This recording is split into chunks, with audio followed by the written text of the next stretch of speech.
түсті бояулар мен күллі денеңді бояп, көтеріңкі көңіл күйге бой алдырудан басқа не қажет? Осындай мақсатта екібастұздық қыздар мен ұлдар жастар күнін атап өтті. Мұндай фестивальді Гранд Клуб автоклубы ойлап тапса, оларды жастардың бастамасын дамыту орталығының мүшелері құптаған.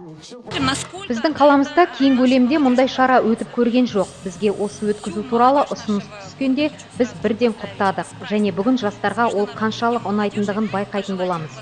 Екібастұздық жастарды жастар күнімен құттықтаймыз, тек биік белестерден көріне берсін.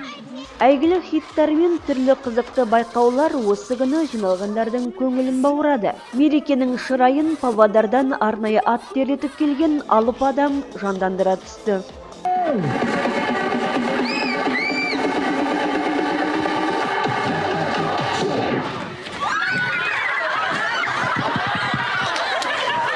Вот кто настоящий мужик. За него две вцепились. Атаулы шара Риода өтіп жатқан жазғы Олимпия ойындарында еліміздің намысын қорғап жүрген қазақстандық спортшыларға арналды.